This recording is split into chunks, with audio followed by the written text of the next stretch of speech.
Serenity is a new film from writer and director Steven Knight that I wasn't planning on doing a spoiler review of because I typically don't for new releases, like, at all, but I'm gonna do one anyway. So this film is about how Steven Knight cut together a very interesting trailer that made me actually want to go see this film. So instead of going to my high school to support my theater company's one-act performance, I decided to go see this and I got immediately disappointed. I could have hung out with friends, but instead I saw this. My priorities are totally in check. Like I said before, that trailer that Serenity has is very interesting, and it actually got me hyped to see the film when it was supposed to come out like October, November of last year. Unfortunately, it got moved to January though, but I still tried to keep up some interest in it though because I really enjoyed Steven Knight's other directed film, Locke, starring Tom Hardy in a car the entire time. Very engaging film. I haven't seen his other one with Jason Statham, Redemption, and I know he has some other written works, some I have seen, some that I haven't, that are kind of varying as far as quality goes, but I was still pretty interested in this because that trailer had me hooked. It looked like a very interesting psychological thriller with McConaughey and Anne Hathaway, and it just looked like it was going to be something that was really up my alley. And unfortunately, the concept that they have, while okay at first, goes in a direction that's so baffling to me that I failed to understand why they even went for it. Actually, let me rephrase that. I failed to understand why they chose to execute it the way they did, because in my mind there's a way you can do the twist in this movie, but they did it so incorrectly. I'll get into that a little bit later though. And you might be expecting, oh, this is going to be Jackson's one positive with this movie, the fact that he liked the concept. Well, sometimes I say that with other movies, and I feel like maybe I'm a little bit too fair when it comes to that, because really all I'm saying is I really like the concept if it had gone in the direction that I had wanted it to, instead of actually analyzing it and deconstructing it as far as how it fits into the actual film. And with this movie, wow, they took a concept that I was really into at first and they messed it up so bad. A lot of it is through the post-production though. I want to mention this really quick as like my first negative. The post-production with this movie, you can tell they messed up a lot. There's one overbearing score that's going on throughout the movie where they over-rely on it too much, and it's by Benjamin Wallfisch, who's a composer that I've grown to like a lot with his recent work. In this film though, his score with the scenes, very distracting, and it felt like they were in places that they just should not have been in. They should have cut it out and just had the scene just be silent with just the characters talking instead of you hearing the music going on. Now the music's getting louder as we see some weird editing effect going around Anne Hathaway with like this shine going around her. There's other editing moments like that are just super weird, but then there's also moments where it's very choppy, where characters will be in one spot before the camera cuts, then it'll cut and they'll be like somewhere completely else. And it's a completely alienating kind of experience. It doesn't make you feel like you're experiencing a real world in that sense, like a lot of great movies do through the power of movie magic and great editing, great writing, great performing. It's such a weird experience. Like the movie opens up with like this interesting intro of like kid's eyeball, goes in, now you're in the ocean, rises out of the ocean, score gets so loud and you just see like plain white text, Serenity, that almost kind of like blends in with the sun up in the sky and like on the ocean. It was so weird. But then it goes on with the choppy editing that I mentioned, but also the weird audio with the dialogue in this movie. Now the dialogue, it's very poorly written, and at times it's poorly delivered. Like I was disappointed in a lot of actors with this movie, but I'll get to that in a moment. But for some reason, I couldn't get my mind off it. It almost felt like the majority of the film, either they had the audio set too high, or it just felt like they audio dubbed a lot of the movie. There was something so strange about it. I don't know if it was my theater or not, but usually the theater I go to doesn't mess up when it comes to people speaking in the movie, so I don't know who to blame here. I think it actually was a lot of the post-production stuff. So throughout this first hour, although I was intrigued from the premise from the trailer's perspective, I was not really enjoying the way they were executing it through their dialogue, through any of the writing. The movie just felt really boring to me, and there was a lot of characters that showed up to where I was like, okay, I'm wondering where they're gonna go, but they don't really have a lot of my interest as of this moment. And I was really also disappointed with a lot of the performances, as I mentioned. Matthew McConaughey I thought was actually really bland here, almost like he was kind of sleepwalking through it. All he really has to do in this movie is act a little angry and at times get really drunk.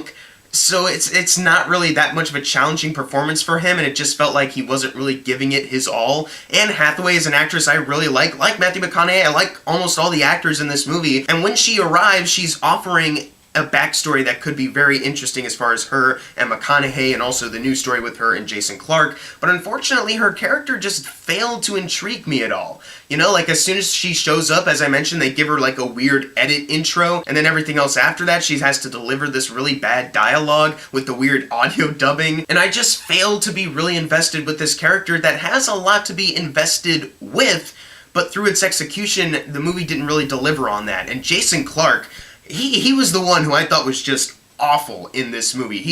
I did not really like any of his delivery with anything. He plays the very stereotypical character of, I beat up my wife because I got anger issues and I make her call me daddy, have her talk in a weird voice to please me. It's like, it's a very stereotypical character, very cliched and generic, and there's nothing to really be frightened by, other than I'm afraid of what Jason Clarke's gonna say next because his delivery has not been on point at all with this. Even Digimon Hansu, who's a very good actor, he in this movie, he does nothing to do other than, I'm gonna be Matthew McConaughey's first mate, wait, no I'm not, oh wait, yes I am, because now there's more money into it, and it didn't feel like their relationship was as strong, and once again, there's a lot in this movie that can be fully fleshed out, that you can be really invested in, really intrigued by, entertained by, but instead, they just go with the most surface level, not really delving that much into it kind of approach, you know? And it just didn't really feel like I was watching real people in a real world like great movies can do. It literally just felt like you were watching actors know they were in a movie and say lines off of the script.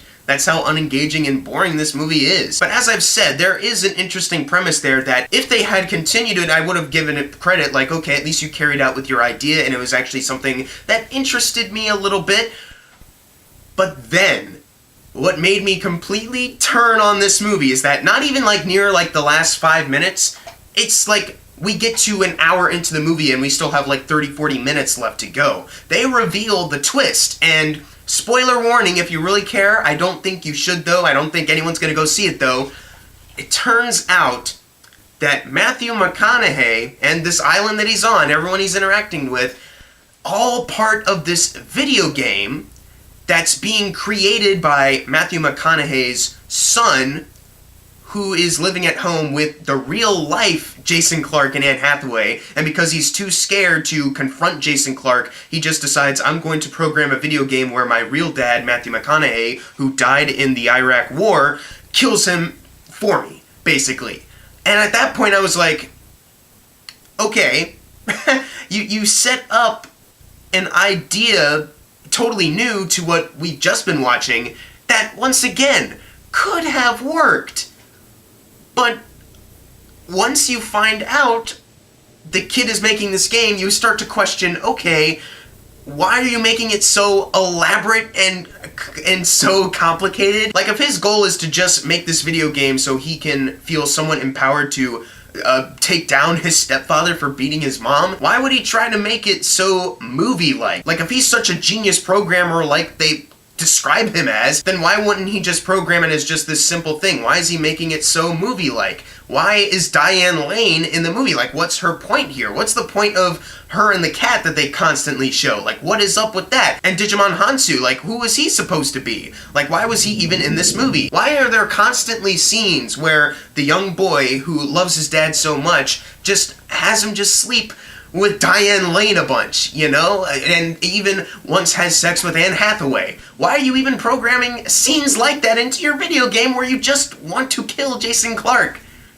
It doesn't make any sense. Like, logically, well, logic is just thrown out the window at that point. It's just like, well, I really wanted the twist to be there. I just wanted to shock audiences. That's kind of the vibe I got. But the problem is, they decided to make Matthew McConaughey the main character, and he's a video game character, so when they reveal the twist an hour in, this programmed video game character starts to have an existential crisis that can only occur if the kid is programming it. Like, now the video game character is starting to realize he's a video game character and is actually just a reflection of me. It's like, why are you doing it like this? Like, you're just kind of making the kid character that you want us to root for aware of his situation instead of using this game to learn? Like, instead of having this just be a video game that anyone can use and the kid's just using it and he's relating certain things to his real life, he's making the game and it's literally inspired by his real life, and it's literally created for the sole purpose of just living out this fantasy of killing Jason Clarke, his stepdad, his abusive stepdad. But he's making it so movie-like and complicated and giving Matthew McConaughey an existential crisis. Like, what is the point of that? Like, you were aware that this was a game that you were making. Why do you want to throw in, my dad suddenly realizes he's in a video game? Like, that's so stupid! There's also a really confusing character played by Jeremy Strong who they decide to make him like the rules. Like, I am the rules of this game that he's making, though. So did he, like, he made the rules, but he's constantly breaking the rules too? It's like, I'm sorry, how can you make rules but then be like, oh, well, I'm gonna break my own rules, but I'm also gonna program a character that represents the rules that's constantly nagging me? Like, that doesn't make any sense! It doesn't make any sense to me! And there's also this just other character that just randomly shows up. Like, I'm just a plucky, young, hopeful guy. Like, what is this character supposed to be? The guy you just introduced right now? Like, what is the point of any of this? And then we find out the point of the movie, the moral of the story, is that you can do bad things as long as it's for good reasons. And that's the moral of the story.